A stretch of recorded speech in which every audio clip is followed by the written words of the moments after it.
Hey everyone, Jordan here. I'm excited to welcome you to another episode on a Leader Seeds podcast. This is where you can find powerful conversations around high impact and healthy leadership. Today, I'm really looking forward to talking to my friend Tyler Foley. Tyler has been in the film and television industry since he was 6 years old. He is currently the managing director of Total Buy-In and the author of the best-selling book, The Power to Speak Naked. Tyler is passionate about helping others take the stage and confidently impact an audience with their stories. I invite you to listen to the entire episode as you'll hear how Tyler shares he is no stranger to tragedy and loss. Listen to how he overcomes difficult seasons in his life and how he now helps others do the exact same in speaking with self-awareness and authenticity. He also debunks a popular speaking tip that will give you freedom. Every week we release new episodes, so don't miss out. Go ahead, subscribe, like, and share this with somebody that you care about the moment that you hear something of value. I sincerely thank you for going ahead and joining us today, spending some time on today's podcast. Now let's go ahead and connect and listen into today's episode.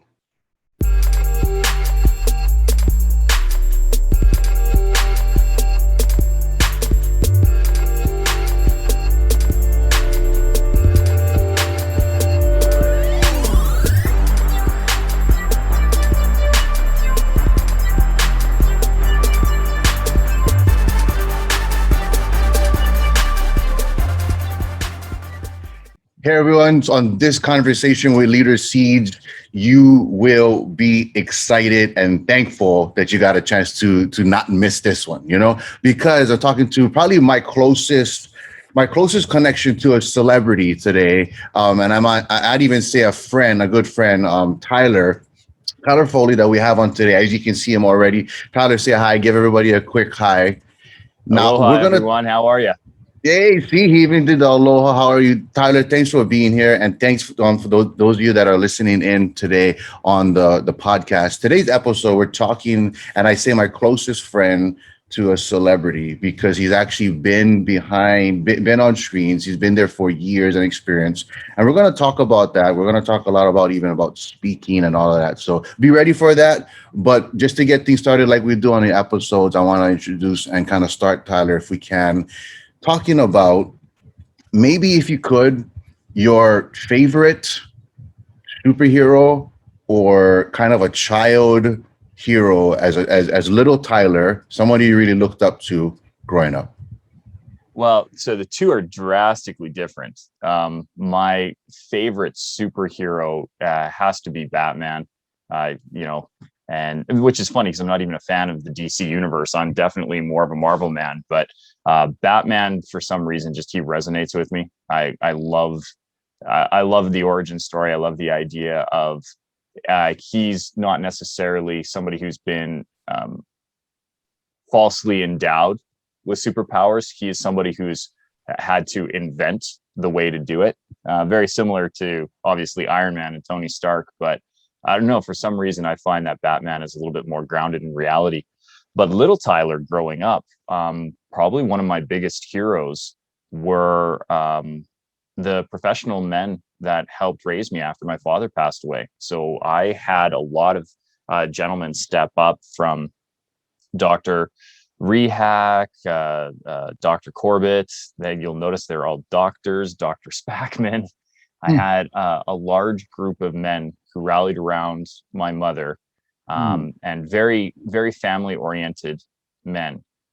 Craig Nelson,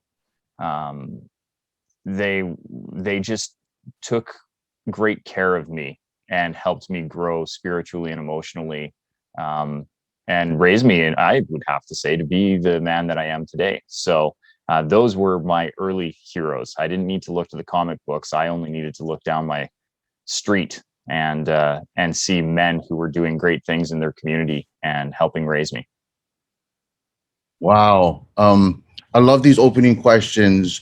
There's so much things that I picked up on right there. And I thank you for sharing even both perspectives, because first off, thank you for touching on, a little bit diving into Batman about how he had to kind of build some stuff, right? He had to work with what he had, right? There wasn't anything special what he had, but he made the best of what he had. And then Well, he also also like looking had at, billions of dollars, so that helped. that's true. That's very true. That's a huge help, right? That's a huge help. Let's not forget that. But I also love like how you brought that from a, I'd say, a superhero perspective and kind of maybe a disconnected perspective with superheroes, but a very connected perspective with these very real men in your life. And kind of I'd say the molding is what I picked up on, what molded who you are today. And I love these questions because as you were sharing that, I got even more excited about where we're going with this conversation, learning about kind of how you have this aspect of even with film or speaking, by taking people on this disconnected vision to a very connected and authentic vision. So I love how it opened up. I think it was, just perfect how it kind of set the premises for today. Um, I love to learn, and I think a lot of people listening here at Leader Seeds is with somebody maybe give us some background of how it started because this was for you at a very young age. I'd say with when a child is very innocent, kind of like a sponge absorbing things, and maybe guide us through that process of how old you were when you first started in film and speaking, and how was it for you that you can remember? What the first time I was on stage, I was 6 years old, and I remember it being the most joyous thing that I could ever do. When anybody who has young children knows that young children have no fear, so we're willing to pretty much do anything at that age because our world is new and we're exploring it, and as you said, we're sponges. So at that point, our experiences are shaped by what we absorb in. And for me, my first experience on stage was an incredible one. I remember making an audience laugh for the first time, and really Right. like, belly laugh, the really good joyous one that rings through an auditorium. Like, it wasn't just a chuckle or that's cute, a little one liner line. Like, it was genuine hilarity, mostly because I was screwing up what I was supposed to do. I was playing Joseph in a Christmas Carol pageant, Oh, and I was taking the presents that the wise men were giving me, uh, and we had baby Jesus in a manger, but the manger was actually like a proper cradle. okay. And I would take these packages and I was putting them down on top of the cradle because it was the most even space to lay something down, and nobody told me where to put it. It's not like we had blocked it out ahead of time. And so I was putting these things down, but I'm putting them right down on this little doll's head, Oh, right? So here I am stacking these presents on baby Jesus's head, and oh I don't no. know any better. I'm 6 years old. But Right. the audience, the first time I did it, there was a bit of a chuckle. The second time I did it, they laughed. And then when I placed the third one right on top of the other two, then the whole crowd was just uproariously laughing. And I remember being like just beaming, just Right. sitting there all Oh, proud of yeah. myself. And 2 months later, my father passed away in a motor vehicle accident. Mm, And at that point, I didn't really understand death. I didn't realize the finality of it. Like, I think I understood that my father wasn't coming back, but I didn't know why. Like, mm, I understood that he had died, but it's a really abstract I mean, death is an abstract concept, period. But at 6 years old, it is definitely hard to grasp the finality of what that means, um, from a physical presence, anyways. And so I didn't really outwardly grieve my father's passing for almost 6 years. And I mm. don't know if it was out of concern for my emotional development, or if it was just because my mom, being at that point now a single mom with two kids, and needing something to take time for me, where Mhm, she didn't mhm. have to be worried about me. I ended up getting into theater and Mm. professionally acting at that point. And it was probably one of the greatest gifts that I could have ever received in my life, because it really formulated who I was. It exposed me to different ways of thinking, gave me an incredible emotional outlet. It gave me a chance and freedom to explore various emotions in a safe space where it was asked of me to do it. and you could lash out and you could get angry and throw things and laugh and cry and behave in these various different ways, and it was what you were supposed to do. So that was, I think that was a great gift for me going forward. And then, when I've, a lot of people say, when did you know you became an actor? I was born an actor. Like, this is, performance is my life. I just didn't start doing it until I was 6 years old. It's kind of like when they asked, Leonardo da Vinci, how did you come up with the concept of the statue of David, right? And he said, the statue is always there. I just needed to chip away the rock. Right. I was always an actor. I just needed the stage. And once I was on stage, now I was home. So, and it's been that way now for my entire life. Regardless, every time I try to find a new career path, or I pivot, or I go into something different, the element of the stage and performance it follows me gravitationally until I come back and find how to incorporate that into the whatever new venture I'm in. It always comes back to the stage. It fits. That's what comes to mind, right? It fits, and a perfect fit is what's authentic, right? It's not a forced fit. You're not trying to make it fit. There's true authenticity in not just voice, but what you live out, which probably is very effective as a communicator, as a speaker, right? Like, because they say so much of our communication is our nonverbal communication. It's how we live out, and it's more than just remembering script. It's that when you're actually going ahead and you're using the words, but you're walking the talk, and you're living out what you're saying, that communicates in volume. So I'm just trying to put myself in that when you're kind of guiding us in that process, and wondering why it can be so effective and such a good fit. But at the same time, circumstances could have had a different play, right? Like you're saying, where you were at a very young age. A lot of for some people listening can probably relate directly to it. Maybe they had a similar experience. And then there's some people that maybe had a complete opposite experience at a young age, right? Everybody has different circumstances going through. But at the same time, the loss of your dad. I mean, first and foremost, I want to take the time to kind of just acknowledge that. I know it might have been some time, but it's a tough situation. I can almost hear it when you kind of revisit that, when you go back to the memory and that kind of searching time. When it's like you're saying, I love how you talked about where it's like you don't know what to do. I wrote down how you're exploring various emotions, but what the theater helped you do is they provided a safe place where you can explore various emotions. And I want to dive a little bit more into that if we can before we jump into it further, because I think that's something that was a stinger that jumped out at me, because I think for one thing is there's what I've noticed, and what I'm curious about is that there's almost a tendency to not want to explore various emotions sometimes, right? It's almost easier to not. I mean, let's just go day to day. Let's just, sometimes authentic, we think being authentic is kind of being comfortable. And maybe there is some form of comfort, and maybe there is some form of uncomfort, where is that balance? Because if there's various emotions, I think there'll be times of comfort when I'm thinking variety, but there'll also be times of uncomfort. But like you said, you just know it's a safe place to explore that.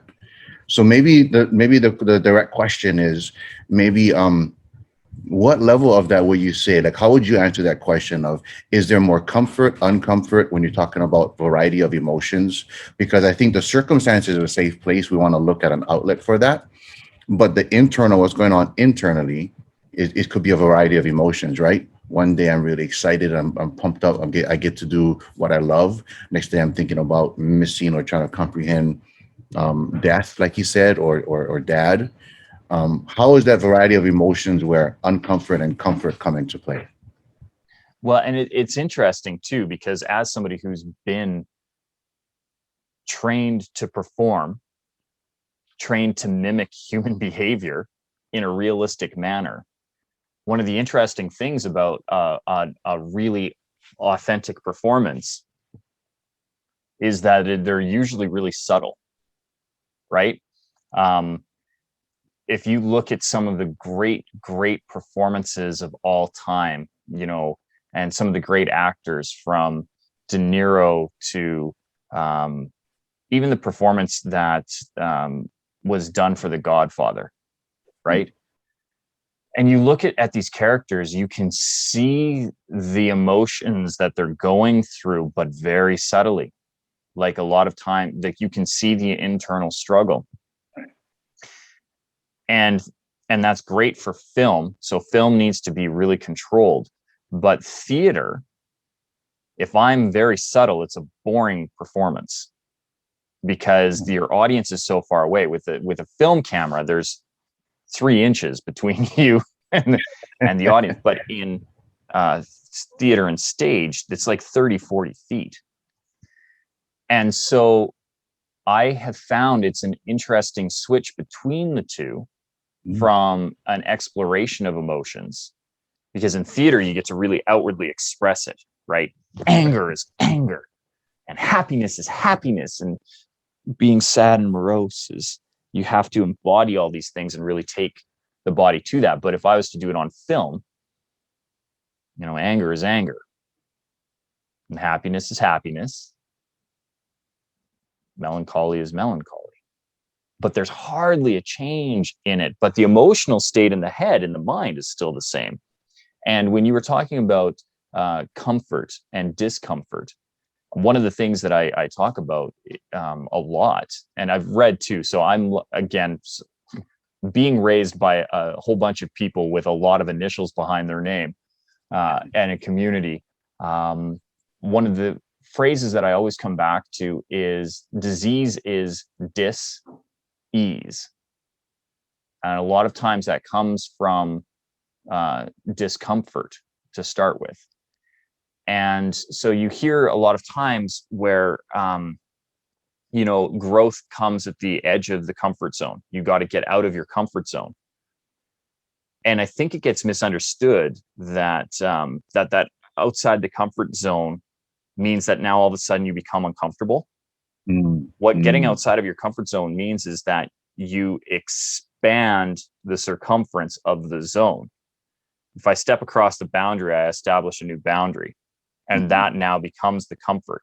And you don't want to sit in comfort too long, or at least recognize if you are what your comfort is.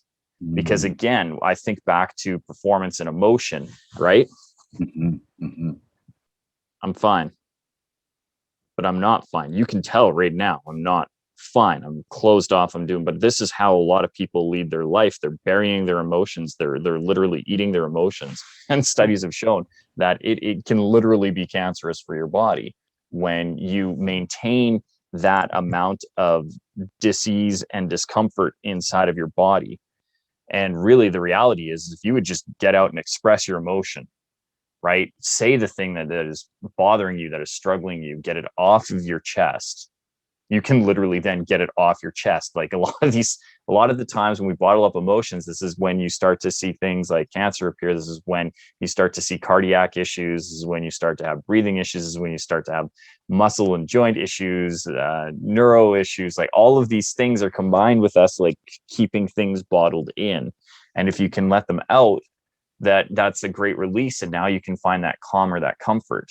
It's like trying to catch a perfect wave, right? You see a perfect set coming in, and you paddle and you paddle and you paddle and you miss it, and you go, ugh, and you paddle and you paddle and you paddle and then you miss it, and you go, ugh, and the more frustrated you get, the less your timing gets, right? But if you paddle and you paddle and you miss it, and you go, that wasn't the wave for me, and then you paddle and you paddle, you paddle, and then you catch that one, and you have that beautiful ride, where everything is perfect. You feel the wave beneath you. You feel it push you along. You exit out of it, and you just kind of drift to the point where you can sit back down on your board and then just either paddle back out or paddle in. Right. That's what letting that emotion go is. It allows you the freedom to just feel the zen. But if I got so bottled up, I missed that set, I missed that wave. Oh, here comes one, and now I hit it. I'm still pent up inside and I don't enjoy that ride. Do you know what I mean? And be like, well, that would have been fine, but I'd enjoy that other wave better. Right. Wow. What a perfect imagery, I'd say, honestly, as you kind of guided us through that. I definitely resonated with the wave and even a recent conversation I was having. So if we can, if we just let me jump in for a minute and kind of unpack that for those listening to the podcast. Really, you're part of this conversation. I know you see me and Tyler here, but as you're listening in, I want to kind of draw our attention back to that and kind of recap. So Tyler, jump in at any time if what I'm sharing is not in alignment with what you just kind of shared, because this is kind of how I want to openly process. I want to make sure am I receiving what you just kind of put out there, because I thought it was so key. So you guided us into a quick, like I'm thinking, okay, the two concepts is how we kind of go through life, right? And then we're using how we go through life. And at the same time, we're looking at maybe riding a wave. So I was talking to a buddy of mine, and he's a much better surfer than I am, So he was kind of talking a little bit about that. And the one word he said that popped in my mind when you were just talking is the word alignment. He's like, if you look at it, when you're on a wave, if you're trying to work really hard, it's a rough ride. So in life, if we're not authentic, if we're trying to work really hard, the more effort we put into it, we wonder why there's this tension and there's maybe dis-ease. You did that association also, right? There's this tension the whole ride, and it's like it's not enjoyable, right? It looks maybe cool, but it's not enjoyable. What happens is there's more stress on what's supposed to be more kind of relaxed and authentic, right? More one. But if you look at the alignment when they're catching a right wave, it's not about more work. It's about better alignment. So when they have better alignment, it's more authentic. And then the wave does the work. And then you can enjoy the ride. So all those things popped in my mind really quickly when you was kind of guiding us in that quick association. Like I said, for those of you listening in, I want you to picture that, picture the wave, but at the same time, the whole reason for the analogy that Tyler's guiding us through is to help us see clearly much more on why this shift needs to happen, right? There's a major shift that needs to happen, because what happens is that most times we approach things in a way that's trying to be outside. And let me do this really quickly, because you also attach that, Tyler, to like you're kind of debunking this myth of uncomfort zone, right? And thank you. That there's a sweet spot in there, right? There's a really sweet spot, like how you're talking about, because we want to reach beyond our barriers so we grow, but never leaving the core of who we are as a person, our true authentic self. Growth, uncomfort zones is about reaching so we expand our limits, not about leaving it and trying to live in someone else's. Yeah. Let me know what resonated. Am I picking up with what you're sharing? Because I know I'm the voice here for the listeners, but how are we doing so far? Is that pretty spot on? You're exactly right on. And I like that you're talking about alignment. So I have presented a talk called Your River of Dreams a few times. And because I'm landlocked, for me, it's a river versus an ocean. Right. But both have a current, both have a flow to them, a natural rhythm. And I know you're a big fan of Proverbs 16, commit to the Lord whatever you do, and he will establish your plans. Yes. And that's one of the things where when we try to fight the current, that's when the waves push us back, right? If I'm fighting the current, if I'm fighting the tide, that's when I get smashed into coral. That's when I get ground up on rocks. Mm-hmm. But if I allow myself to go and to find the flow, particularly with the river analogy, I can use a river course to traverse in a boat. Mm-hmm. I can go upstream or I can go downstream. But downstream is a faster, more efficient go of it. Mm-hmm. If I try to paddle upstream, yes, I can get to that destination, but everything in that water course you're going the wrong way, my friend. You're going the wrong way.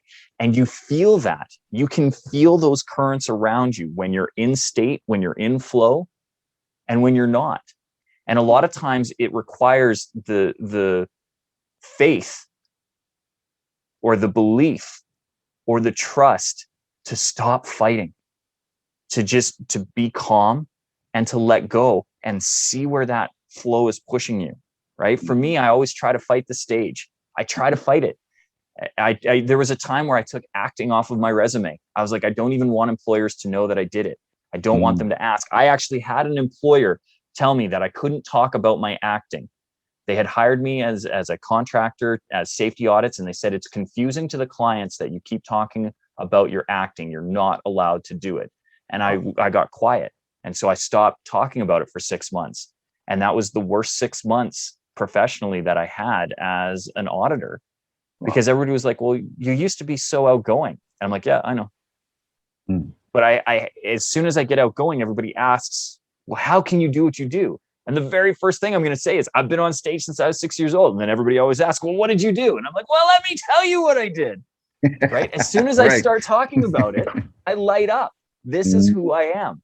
When I try to hide it, when I try to ignore it, and then the thing is life goes, why are you trying to hide it? And it starts buffering you. So because I wasn't being authentically me, I was getting fewer audits. I was getting less feedback. And then they started talking to me. They're like, well, you're not performing the way that we thought you would. I'm like, yeah, no kidding, because you've handcuffed me. And then I was able to be like, you know what? This is not in alignment. What's in alignment is my relationship with this particular entity. Yeah. If I remove this entity, how will I be?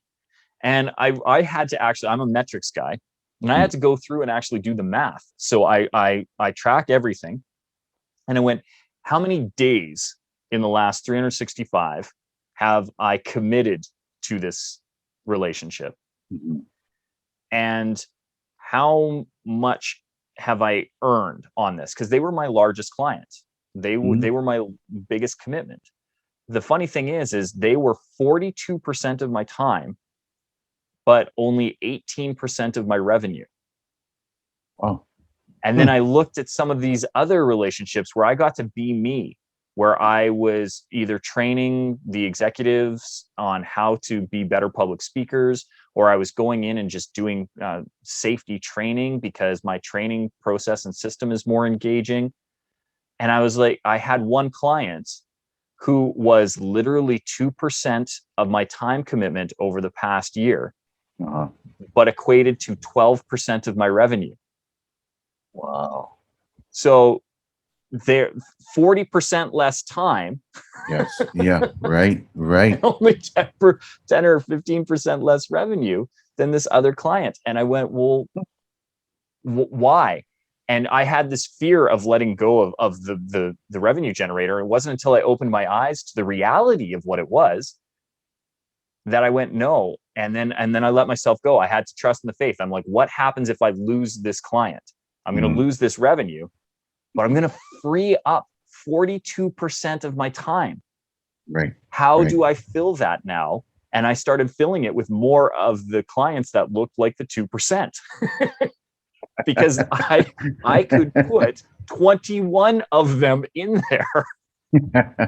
21 at 12% is over 200% increase in revenue, which is exactly what I did. Wow. And it was having the faith to let go, to feel that flow, to be authentically me, and to not be apologetic of it, because that attracted the people into my life that needed to be there. And it pushed out the people that didn't. Right. I was trying to change myself to conform to an ideal that somebody else was putting on me, instead of digging in and being true to myself and saying, no, I'm not going to stop talking about acting. I am an actor.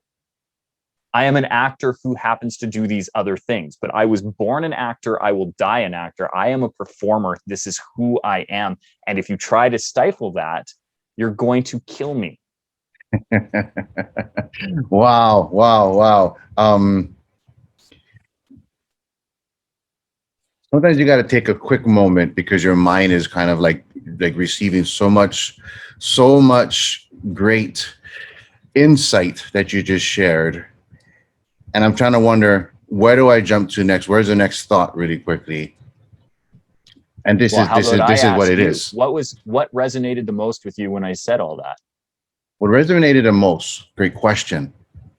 What resonated the most was this whole time. So I'm writing notes, and what resonated the most is that I really believe, I was excited. I thought I was at a level 10 when we started the conversation today, I'll be honest with you.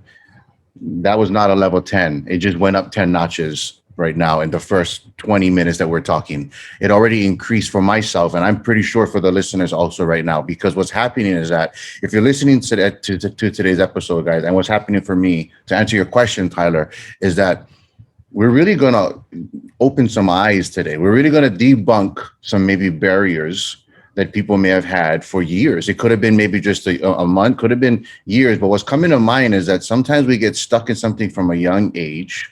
And to see somebody that has used it to use that same situation as yourself, but to overcome it over and over and over, over and over and over, and the steps that you've done, there's going to be some, I'd even say, freedom in that. Now, I know that might be a little bit of a high expectation, but I'm a high achiever, and I think a lot of people listening to this podcast can relate to.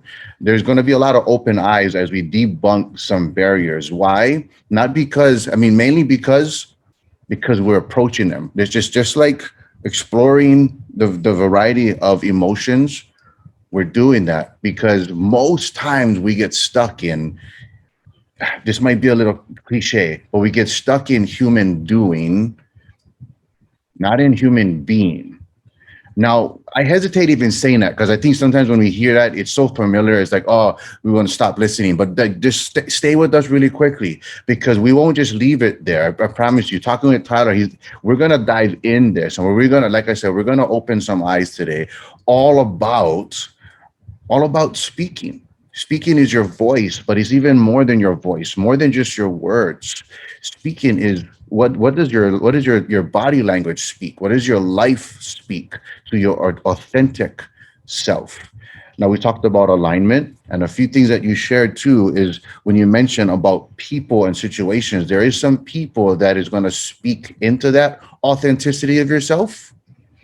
And we all have people that's going to speak towards us being back into the mode that they want us to fit in, the mode that works best for them. Nothing wrong about that, but that mode might work best for them in that situation, and they want to keep us in that mode. But there's a tension, right? If we keep doing that role, trying to fit in that role, why that tension is never gonna leave. Why we're always gonna feel a dis-ease in ourselves, because there's something stirring within us. So the people we're talking to today specifically is probably this. If you're listening to this podcast and you've always felt like you had something to share, maybe you have a story, maybe you have a way of communicating that you feel like when you reach out, it doesn't resonate. Maybe you wanted to be on film, maybe you wanted to speak at a community event, maybe you wanted to be a big keynote speaker, whatever it is. I really believe even if it's just speaking your authentic self in your home, this will resonate with who you are and as you're listening today. Because be honest with yourself, when you can speak authenticity to someone else, there's almost a joy that comes with that. Yeah. It kind of fills you, it kind of fills you when you can speak from your authentic self. You walk away kind of feeling like, wow, there's like a double dose of encouragement that happens in that moment. So thank you for that question, Tyler. I love how you kind of help me process a thought, because when you're sharing things, like I said, there's so many stuff that resonated that I needed that question to help me kind of refocus in a bit really quickly. Now, that's why I record all of my seminars, because coming to watch me talk is like drinking water through a fire hose. I don't stop and it just comes at you. So this is some real life stuff, right? Like that's what I love about these conversations here at Leader Seeds. And we're having people like you on here, is that this is some real authentic conversations. Like we have an idea, we know what we're talking about, we know what you're called and everything else, but this is some real life conversation. Like we're really trying to just be curious in here and let things kind of flow. Tyler, you talk about a method that you kind of guide people to, kind of some insider secrets, for speaking. And you debunk a few things, like, and I'm just going to throw some stuff out there. Like I was always told, as a lot of people that's kind of maybe familiar with speaking, is like, picture the audience naked. Yeah. I don't know. See, so I put a question mark with the tone that I use in there, because I don't know about you, but it's always been a little like, okay. Like, I want to trust in this, but really? Like, and you kind of debunk that. So maybe share what your thoughts are on that guidance of picturing the audience in a sense. Well, and I'll try to do it without getting completely riled up, because I think it is the absolute worst advice that anybody could ever give. part of it. So first of all, it speaks to dis-ease, to discomfort, to this, I am uncomfortable is the idea behind that, right? So in my discomfort, I am now going to find comfort in using mental power that I need for other things, but I'm going to now divert power to this imagination of seeing other people in discomfort. And somehow other people's discomfort is now going to provide me with comfort. It is so masochistic. It is so backwards. And it's like saying, your engine is having a hard time getting up the hill. So ram on the gas, right? That doesn't help you get up the hill faster. If your engine was struggling, stop going up the hill for one. Like, you need to pull to the side. And what happens for everybody who knows this? You've all seen it, right? What happens to that vehicle that was underpowered that tried to get up the hill, and then they just powered through the gas? What ended up happening? The engine overheated and the car caught on fire. Right. So now you have a car fire, and worse, that car fire very often is because you're going up a hill, you're in mountainous terrain, which means you were surrounded by bush, which means now you've created a bushfire and you've burnt down hectares of land, right? Like, I'm going extreme with this example because I think it's awful, because that's what happens. You're not feeling any more comfort. You're now diverting power away from what you really needed to do, which was focus on your thoughts and your presentation and deliver and really focus on your audience in a positive way instead of a negative way. And yet you're diverting all of this brain power to try and find comfort in somebody else's discomfort. And it's just dumb. Really, what you need to do is tackle the fear before you ever get on stage, so that you can divert your power to what is needed, and that is serving the audience that you're speaking to. And that is a far better use of resources, time, and energy for everyone. And usually what it comes down to, most people who claim that they're afraid of public speaking are lying to themselves. It's a false narrative. It's a story that doesn't actually exist. And anybody who's listening right now, I know you're out there. I know right now, I'm talking to you right now. You're nodding right now and you're saying, no, Tyler, you don't understand. I really, really am actually afraid of speaking.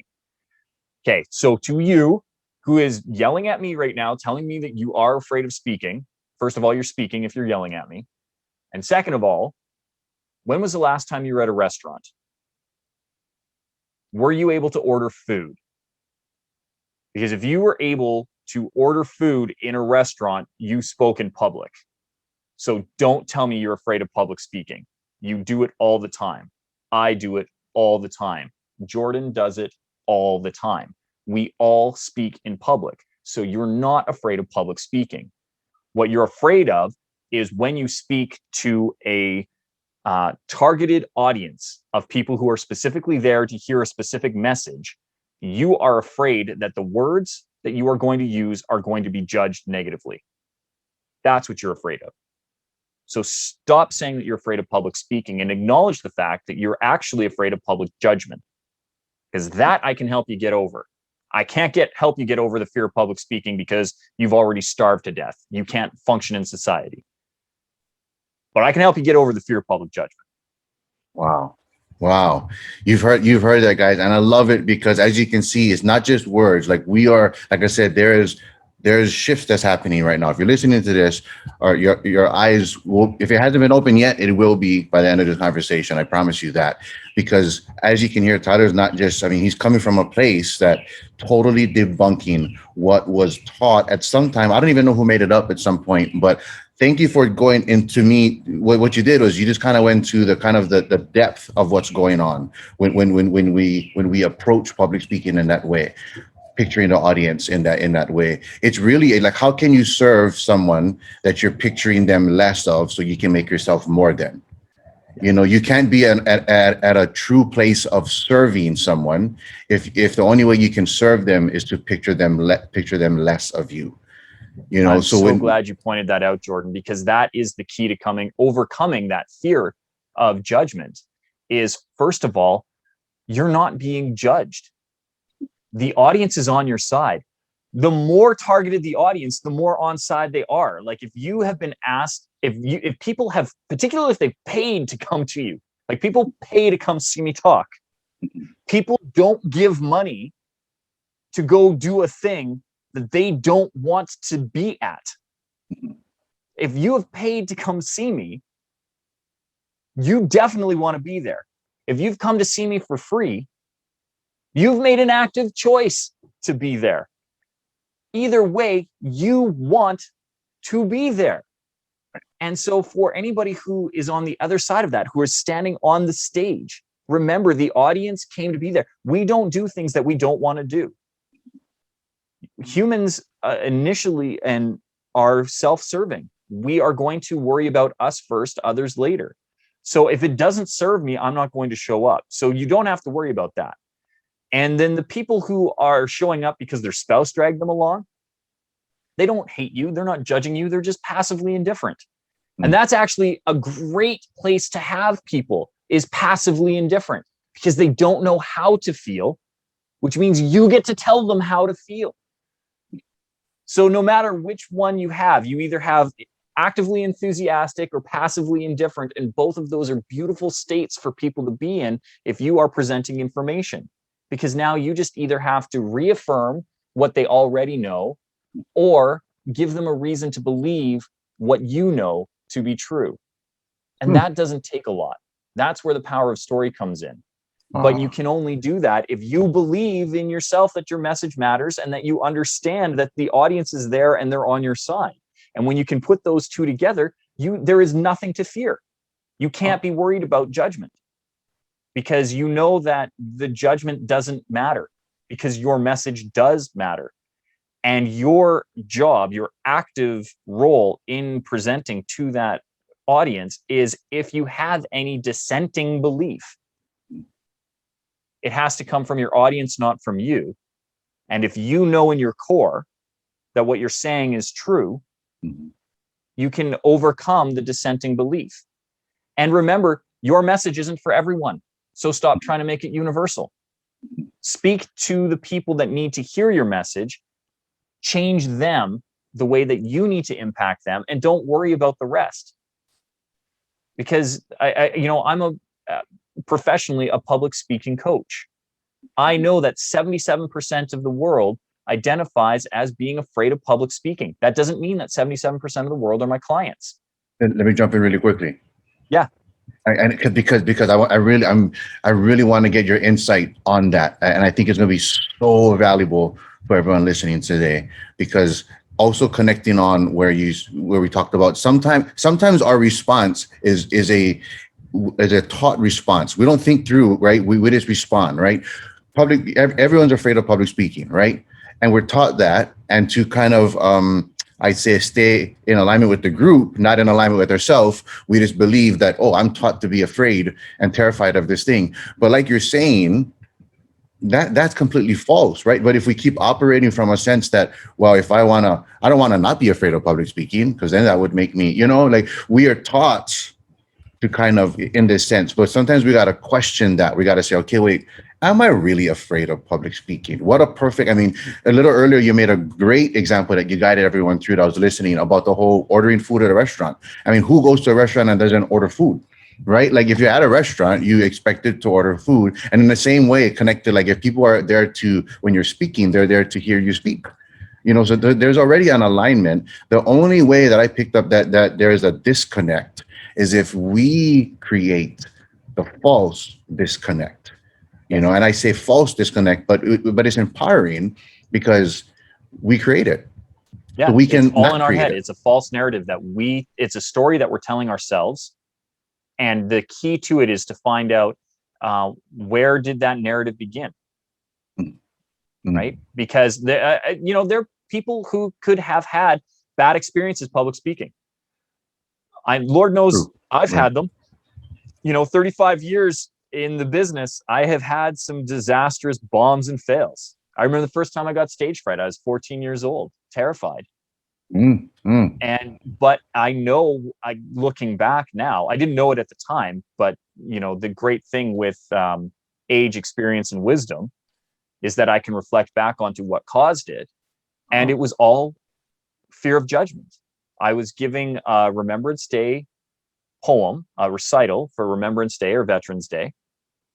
And I had done that poem probably 5 years in a row, so in Flanders Fields. And I had gone up to the podium, and they had wheeled in, like typically when I did that recital before, it would just be to a school assembly, so teachers, students, maybe a couple of parents, but it was just students. And this 1 year in my 9th grade, they brought in local veterans, and there was probably a handful of them, 6, 7, 8. But they brought in this one gentleman, and he was in a wheelchair. He was in a wheelchair, and he had a cane, and he was just steely looking and highly decorated. Like he was in his dress uniforms, and the hat, the beret, and medals everywhere. And he was grizzled. He looked like if you had made Clint Eastwood eat a basket of lemons and then kicked him in the nards. Wow, that's a strong position he's coming from. Right, that's it. There's imagery for you. That's the power of story right there. Power of communication. And like he just looked mean and steely blue eyes. Anybody who's watched Game of Thrones will get this. He looked like a White Walker. Like he was just mean looking. Yeah. And I remember thinking to myself, this guy has seen the war. Like, how can I read about Flanders Fields and the sacrifice and the loss of life and the ultimate sacrifice that people have given when this guy has actually probably stood in Flanders Fields and I've never left Alberta? Like how can I speak to this man? And all of a sudden that story and that cycle got caught up in my head, and the words left me because I was so busy focused on this internal narrative that I was giving myself. The reality is, do you think that man was actually judging me? No. He was probably bored and wanted to get back to the home so he could have his pudding. Right? Or at most, he wanted to see how his brethren were going to be respected by today's youth. He was on my side. Right? He was either passively indifferent or he was on my side. But he wasn't sitting there going, man, I hope this kid forgets the words. This is going to be the worst recital of this poem that I've ever heard. Like he wasn't that way. But it was the story that I put in my head, and I let it get into my head to the point where all of a sudden the words were gone. I couldn't do it, and I was terrified. Unnecessarily. When you say that, two things popped in my mind, and I relate directly to it. And I'd like to share a little bit about how it resonated with me, a personal experience, but I have a question at the end because I think it'll be really valuable to people listening in. If you're listening to this, there's probably a way that you resonated as Tyler shared that. And thank you for sharing that because it makes this much more real. You were at a young age, you were on stage and you were going to public speaking, and you shared this kind of, I feel this variety, like I said, variety of emotions, but also variety. It wasn't a smooth road. Like you said, you experienced stage fright, but also you didn't stay stuck in stage fright. You learn how to overcome it. You process how you overcome that, right? So that already identifies and relates to anyone that's kind of listening to this, where we all kind of had that experience. I'd like to share really quickly on how you touched on two maybe phrases that popped in my mind. Is that we can always focus on what if, like in a situation, is like, what if, that man thought those things, right? Or you can focus on what is.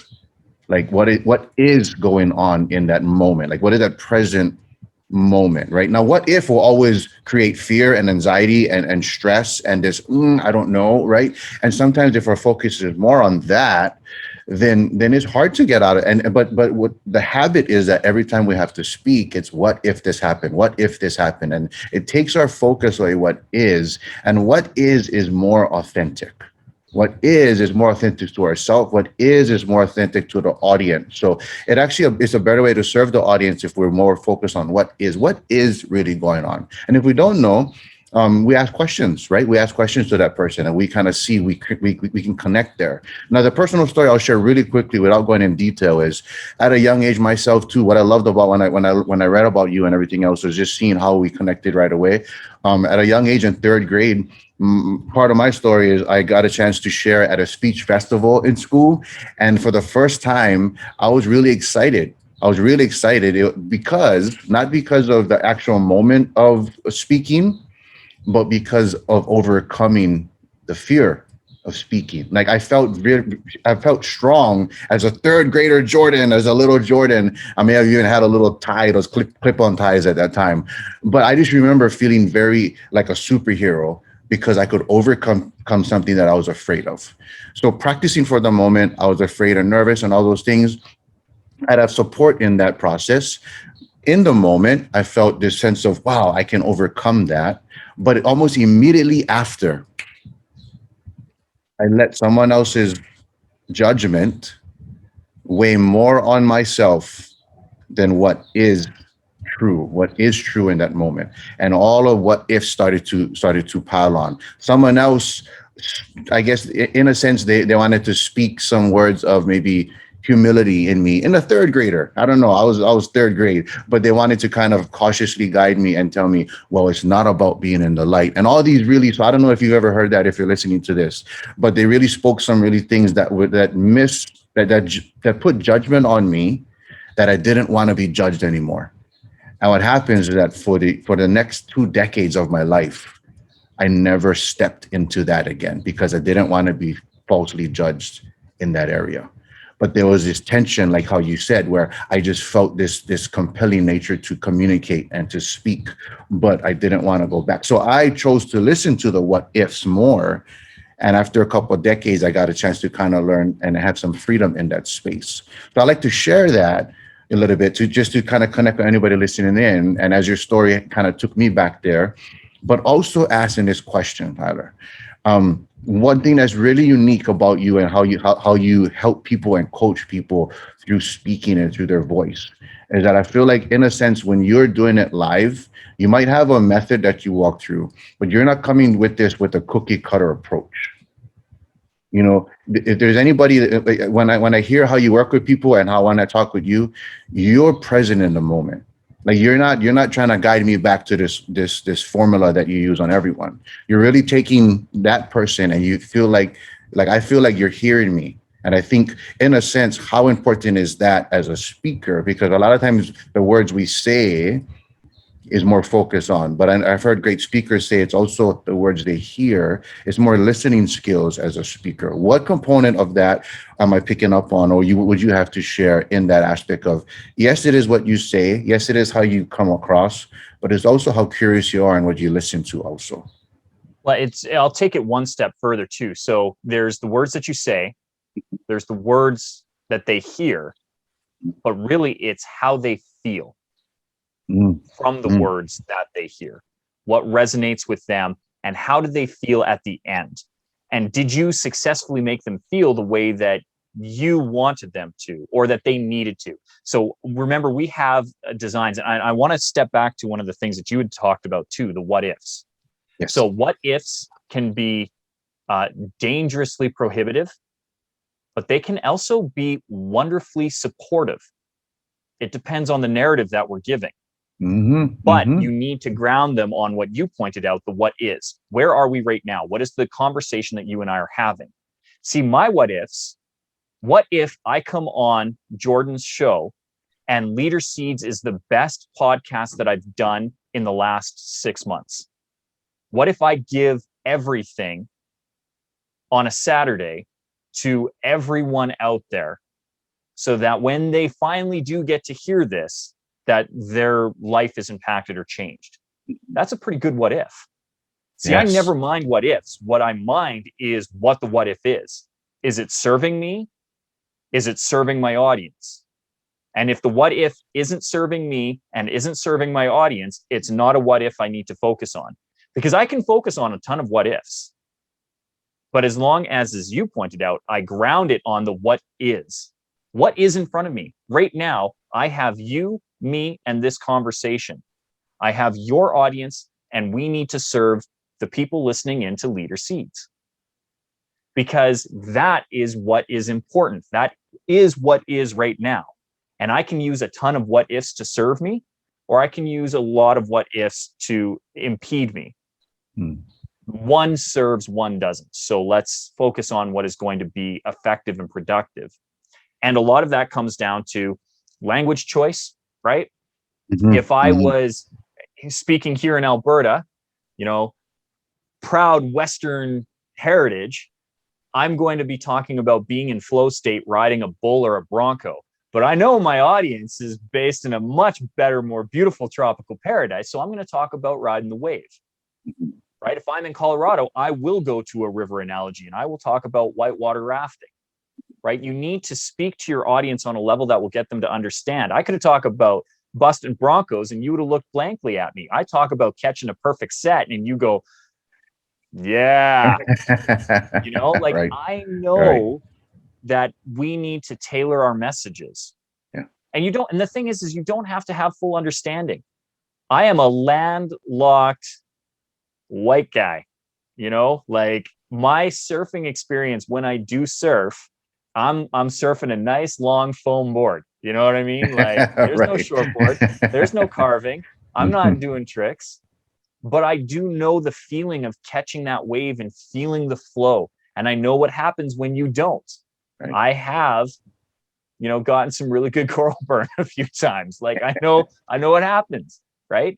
So I can speak to it. And if I can't, I want to ask you what it's like. What is a time that you felt this way so that you can tell the experience to me? Mm-hmm. And part of that, serving your audience and knowing what is including your audience in on that discussion.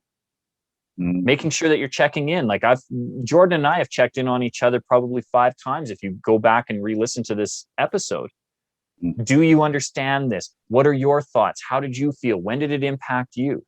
Right. And especially too, when Jordan was sharing about his discussion with being in the 3rd grade, it makes me think of when I was in the 4th grade and I went and gave a poem in a regional speech competition.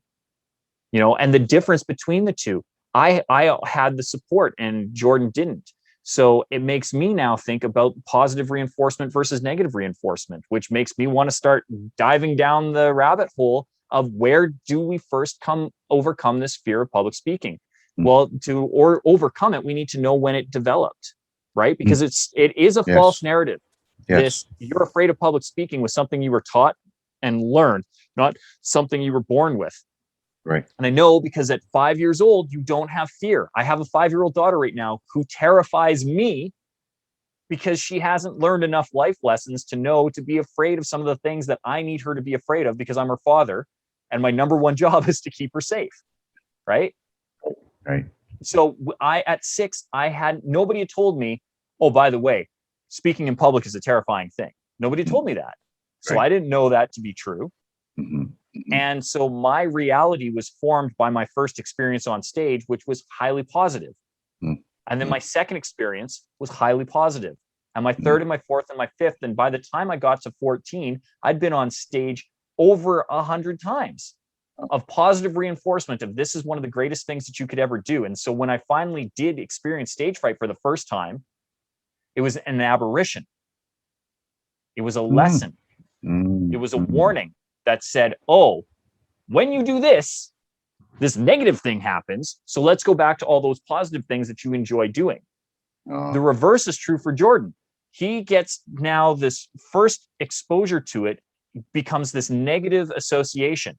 So how much more likely is Jordan to try that thing again versus Tyler to try the thing again? 2 people, almost the exact same age, drastically different experiences. Right. So naturally, Jordan's reinforcement is going to be, this is a bad thing. Right. And particularly because he had to overcome a fear. So I promise you, Jordan wasn't afraid of going up on stage to speak because he was afraid to go up on stage to speak. Something somewhere a little bit earlier on prompted that to be a fear that he needed to overcome. But you would need to notice what he said in his words too, is that he felt pride when he expanded his boundary, when he conquered that fear, when he stood up. And that's where we always fight. Because the thing is I guarantee, Jordan, when you finally did, when you gave it, did you think that thing was as terrifying as you made it in your head? Not at all. There was the complete opposite. It was complete joy and a complete, I say joy, but also in a sense of kind of like, it's you. Like there's an authentic self. You're like you know yourself better. It sounds a little weird because you should already know yourself, but it's like you know yourself better. It's like, wow, like That was awesome. Like, you really enjoyed that, and you shouldn't feel bad or guilty for feeling that. You know. If you spend your entire life inside your house when it's raining, you can't appreciate just how beautiful your house is. Have you ever stepped outside your door just after it's rained and there's a beautiful sun on it, and Right. it's wet and it's glistening and it's gleaming, it's perfectly clean, and you're like, damn, my house looks good. But if you stay inside during the rain and that's your entire concept, you never get to appreciate the beauty that is you. Right. And so it's that stepping outside the comfort of our walls, Yeah. right? Right. And understanding, what have we put up too? Are they boundaries or are they barriers? Yeah. Right. Right? Because a lot of people confuse the two. Mm-hmm. I live in Canada. Directly south of me is the United States. I am separated by the longest undefended border in the world. That border is a boundary. There are lessons there. Nothing physically stops me from walking across it. In fact, there are places in Ontario where it's literally a fence line, and there's a couple of little posts that are like, this is the border, you probably shouldn't come across. And people walk across it all the time. All the time. You know, but it's a boundary.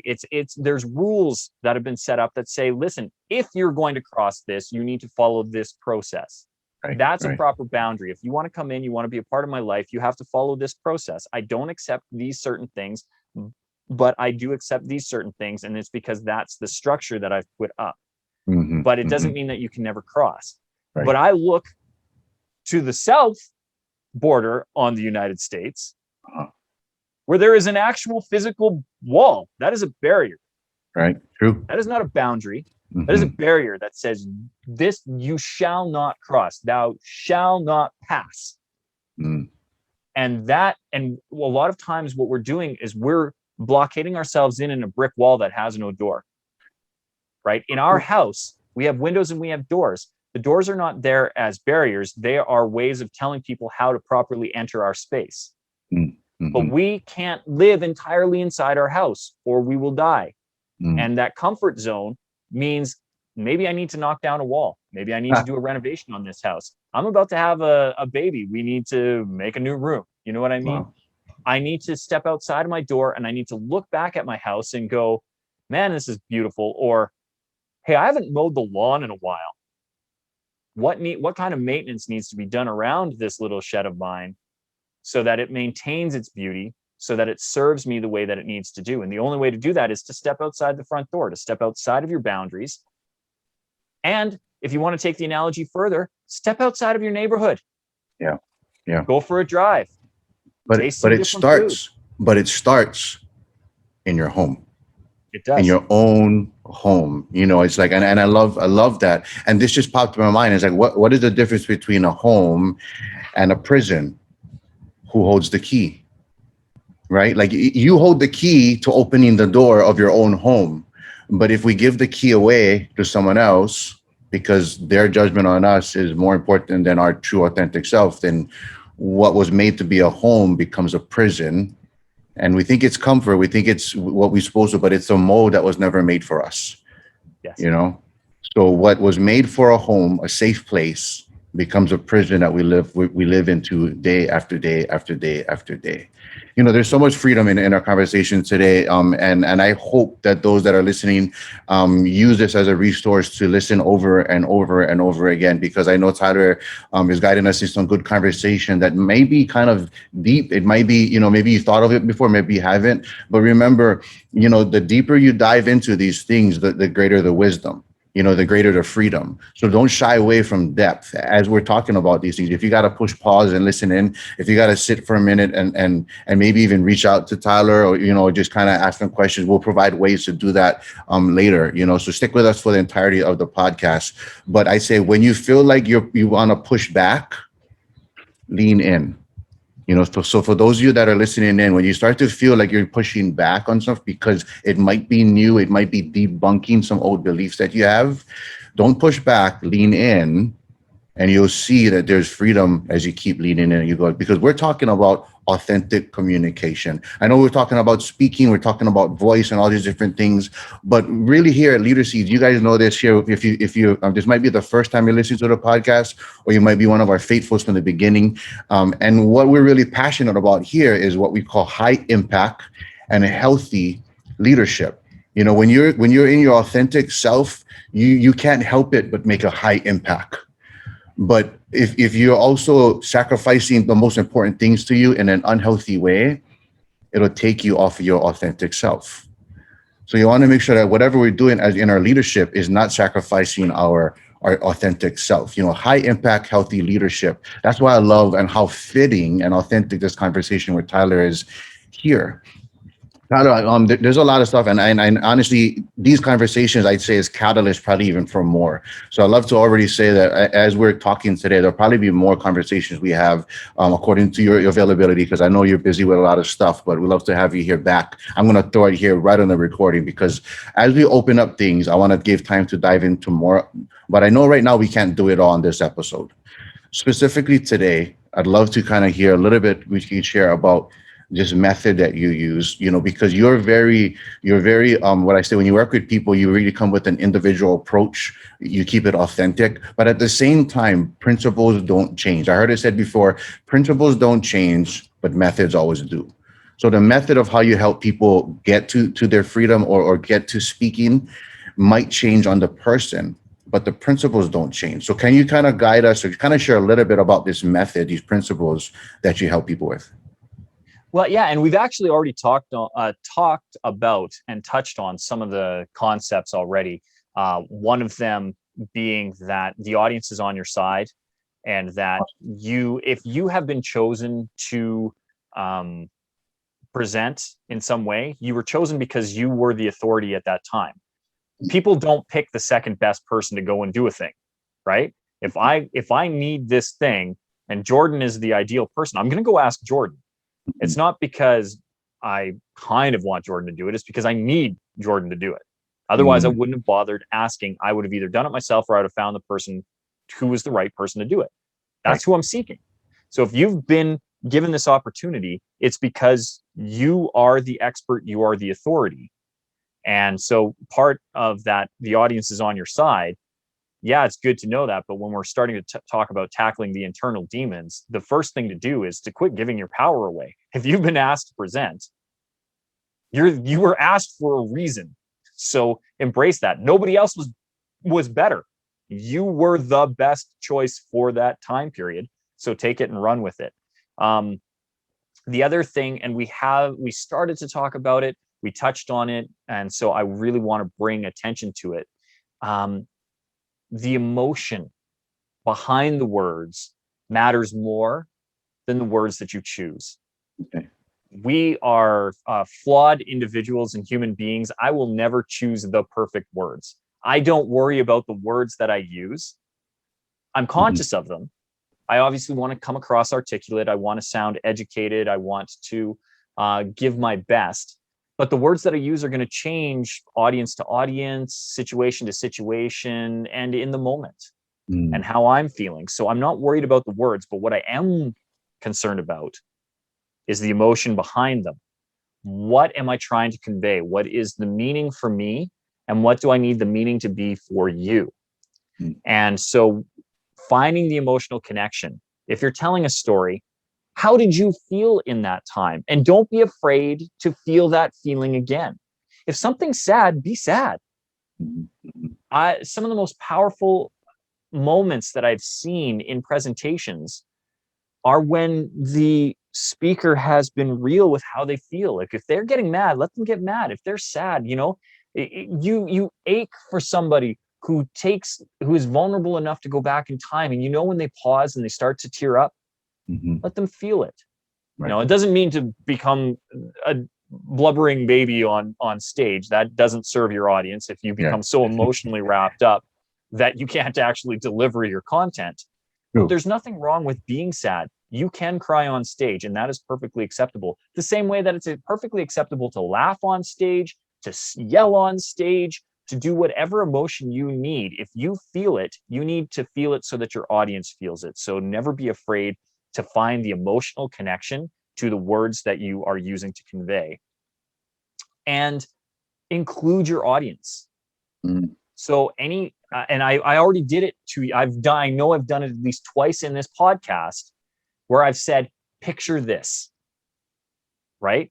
Right. If you want to get your audience to see the world through your eyes, you need to walk them through what you need them to see. So when I say, imagine yourself at a restaurant. When was the last time you were there? Did you order food? You went back to when you were at the restaurant, same way that Jordan went to where he was and where I was when I went. We all understood where we were, but we all pictured something entirely different. You know, I was at a Red Lobster. I don't know where Jordan was at. So, right. So we pictured something different, but because we still had the same understanding of it, even though our imagination took it wherever, and it was more engaging. There's a really cool statistic that if you are doing a monologue where you're just talking to your audience, you don't include them, the audience engagement is typically about 78%. But if you include them in on the conversation, you elicit their participation in the presentation, all of a sudden the engagement goes up to 92%. And that is really powerful when you know that. Right. And so making sure that you have a dialogue with your audience, include them, have them picture, ask them how these things are impacting them. What are some of the things that they have experienced similar or different? Right? Jordan and I had a great conversation talking about an event that was similar, us presenting poems, but we had drastically different experiences. So we could find commonality in the event and discuss different viewpoints and empathize on each other because our experiences were different based on the support or lack thereof that we had received during that. That creates commonality, that creates a bond. So making sure to bring your audience in is critical. And then the last point that I would want to bring up, one of the things that I discuss in all of my workshops is that authenticity is synonymous with self-awareness. So I know Jordan's used the word authentic and authenticity a lot in this. And what you need to understand is that you can't be authentic if you don't know who you are. And you need to really be honest with who you are, because we as human beings have this innate BS meter. I know when you're full of it. I know when you're lying to me. We all know. We innately feel it in our guts. We go, nah, something's off. There's a disconnect here. And until you can be honest with yourself, there's no way you can be honest with your audience. And so you need to be self-aware. And with that self-awareness gives you the ability to then have a little bit of self-deprecating humor, a little bit of way of guiding your audience on this journey. And so anytime I want to make my audience laugh, I always point out the ridiculousness of some of the things that I do. And if you can, and that's really the power of self-awareness, is it allows you to be you and be unfazed by anything that comes your way because you stay grounded. Yeah, right. You know, you could be a palm tree in a hurricane, but as long as your roots are strong, you're going to bend, not break, and you're going to snap back. One of the things too that I really liked that a theme that you've brought up a few times here, Jordan, is tension. And I thought of it as soon as I thought of that palm tree bending in the wind and snapping back. Tension wants to resolve itself always. And if we are constantly, think about it, if I stretch a rubber band and I put tension on it, what does it want to do? It wants to come back. If I compress a spring, what does it want to do? It wants to come back.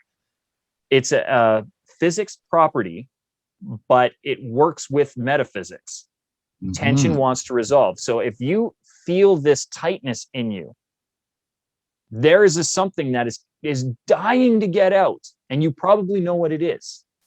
And so the last thing that I would say when I talk about this being authentic and being that authenticity is synonymous with self-awareness, the thing you're afraid to say is probably what needs to be said. The thing you're afraid to say is probably what the world needs to hear. Because that's where the tension is coming from. And if you can get that tension to release, you will feel at peace. And on top of it, you will find your audience. Wow. You cannot be afraid to say that thing, because what if this person doesn't like it? Right. Mm-hmm. That person wasn't your audience. Mm-hmm. Mm-hmm. But if you don't say the thing that needs to be said, you don't know who you can serve with that message. That's so good. Do us a favor if you could. If we're big on taking notes. I just see I'm trying to take notes as you share it. I know a lot of our listeners are taking notes, and I want to give another opportunity for those that are taking notes that may have missed that, for you to say that one more time if you could. The thing that you're afraid to say, and say it the best way that you can. Yeah. The thing you're afraid to say is what the world needs to hear. And the other way to say that, the thing you're afraid to say is probably the thing that needs to be said. Both of those, however you want to write it down, what I'm saying with that is your message matters. And if you spend your time coveting and guarding this secret, it doesn't have to be a secret. It just needs to be the thing that needs to be said. And I'm not talking about to a big stage. This might be a thing that you need to say to your child, right, to your spouse, true, to your business partner, to a colleague, to a neighbor. These things that go unresolved, that tension wants to resolve itself. And the longer you keep the pressure on it, the more explosive the reaction is. So if you can tackle it early, the less reaction you're going to get. And the funny thing is, physics-wise, for every action, there's an equal and opposite reaction. So if you are focused on the what if that is on the negative, I need you to look at, well, what if I actually say this thing? Yeah. And I'll give you a very powerful example of this. I spoke at a conference called Life by Design.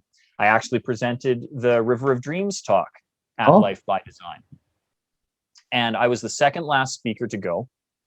The final speaker presented a talk called the 10-Minute Time Machine. And in that, he discussed his battle with depression, with mental health, and substance abuse and suicidal tendencies.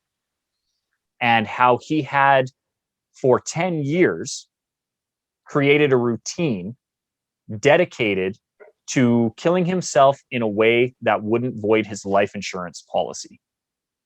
So he spent every night playing with various cocktails of alcohol and pharmaceuticals to try and kill himself, that so it would look accidental, an accidental overdose. It had cost him his marriage. It had cost him his relationship with his children. And this one day, he had been invited to a family event, and his ex-wife needed a break. Somehow he ended up getting care of his children for the night. They were just supposed to spend the night. And he was going to just, he had faked his way through sobriety. He was pretending to be sober when he wasn't, and then got himself to a point where he was like, no, I can actually do this.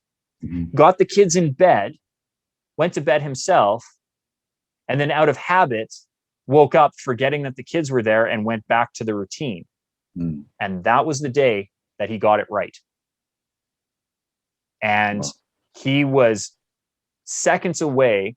He was clinically dead, but his son had found him, phoned 911, and he had an outer world experience of this can't be when I get it right. This can't be when I get it right. I can't die in front of my children. And he realized in that moment that he needed to live for his kids. And something in him dug deep.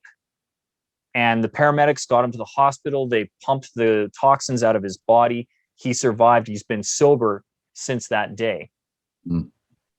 But when he presented this talk, and he's an incredible presenter, I don't do that story any justice. I want you to know I don't do it because he has you laughing, he has you crying. He is so good because it's his story to tell.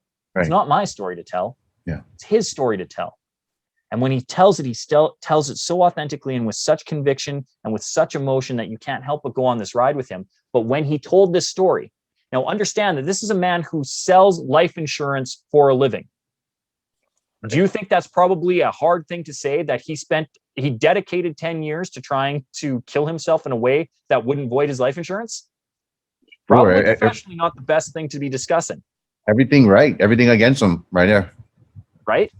But in sharing that message, there was a lady in the audience who had been gifted a ticket, and she figured to herself she was going to go to be polite, but it ran over the weekend, Friday, Saturday, Sunday. On the Monday morning, she had purchased ammunition for her firearm. She had picked out her spot in the woods, and she was going to go and end her life.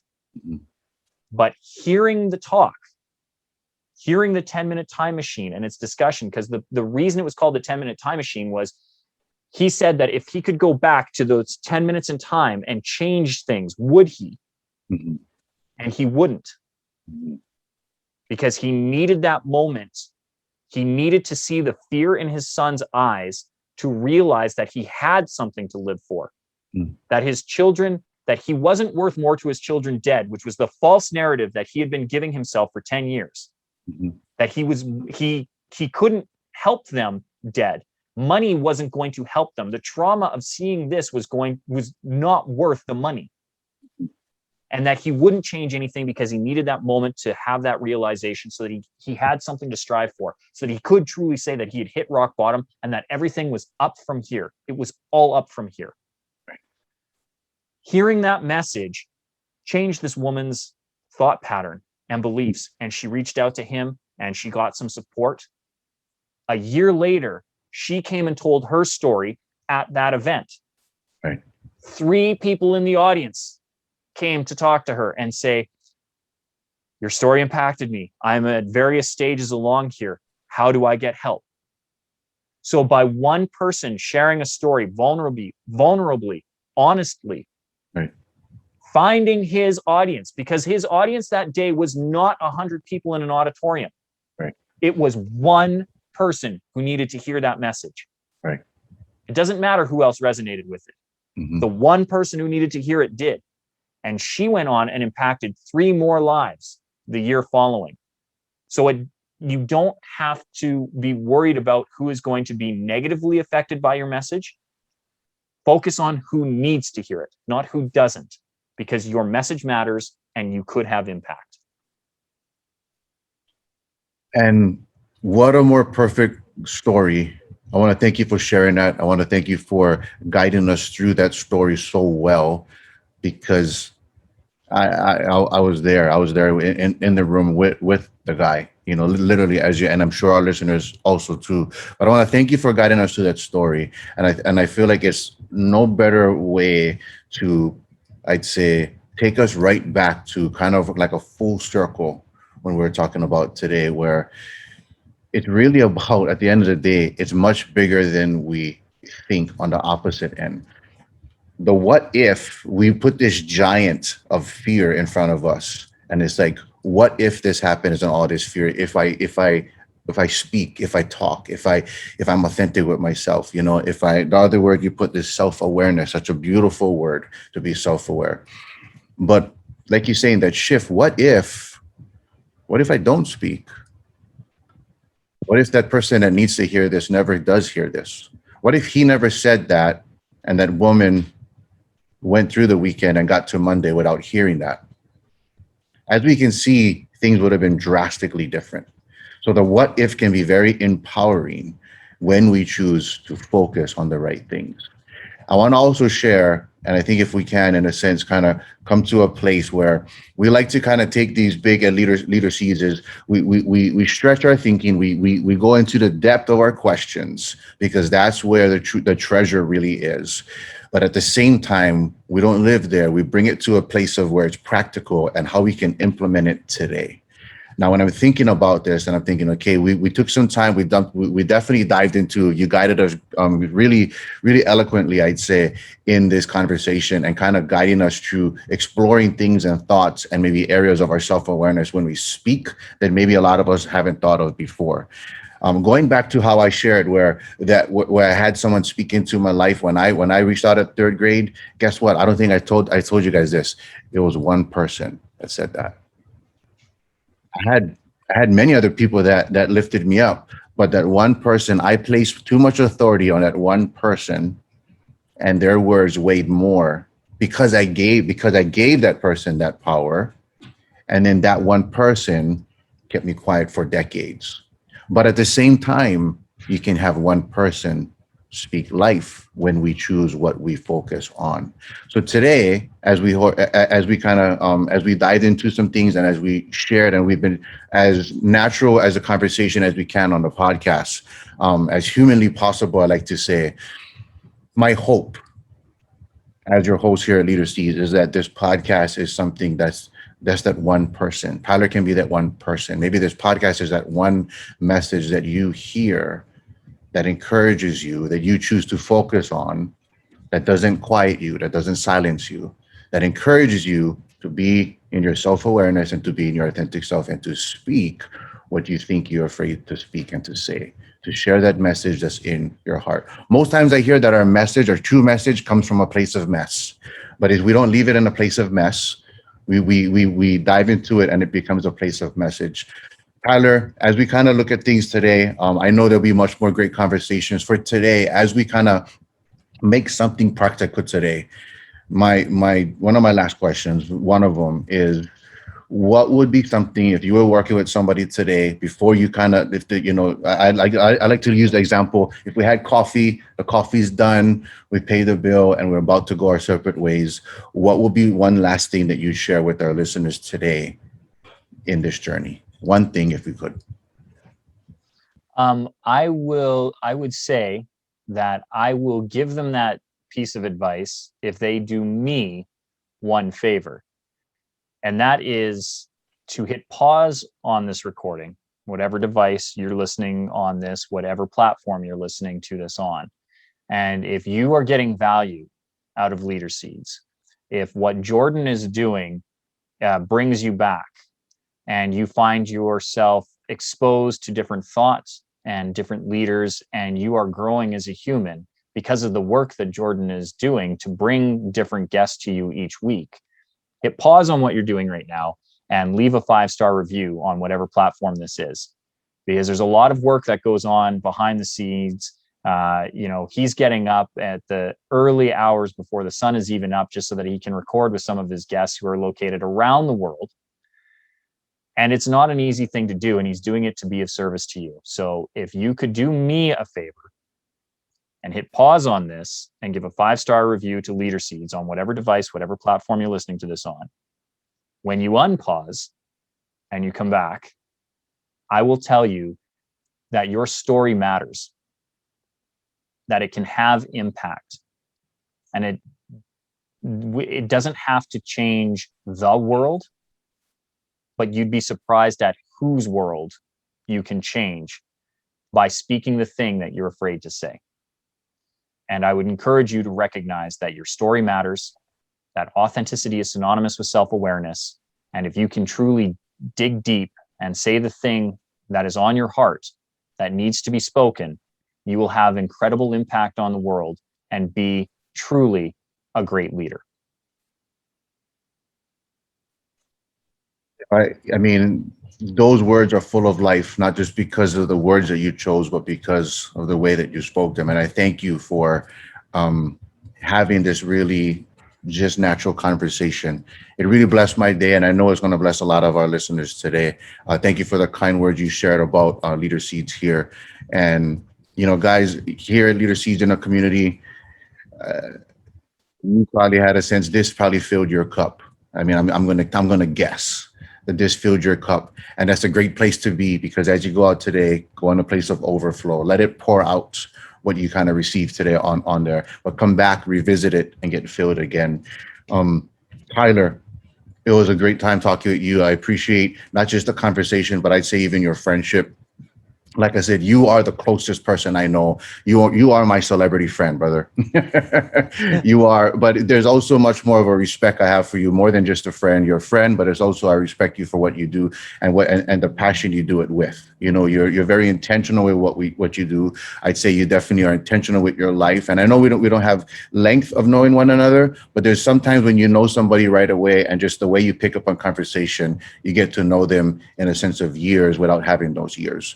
So thanks for being who you are and what you brought to the podcast here. We ask this with every guest because we are not just trying to share a message of growing, but also be a message of growing. And what that means is we're always trying to improve here at Leader Seeds. I know for myself, that's a daily goal. So we always like to check in. We like to host our guests as best as we possibly can. And one question we always ask when we have somebody special here to share a special message like yourself, like what you did today, is how was your experience here at Leader Seeds?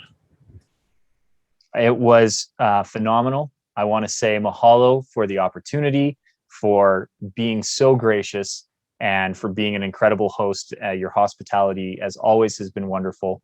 I can smell the island breeze from here, my friend, and I can't wait to be back on to continue the conversation.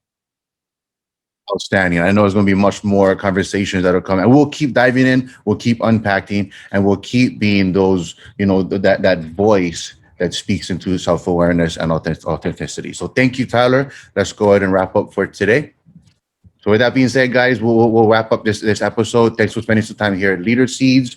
Go ahead, take some action on the things that Tyler shared today with some great insight. We want to be the leaders that put into action what we just learned. Thank you guys for being part of a great community. We'll sign off for today. Thanks, Tyler.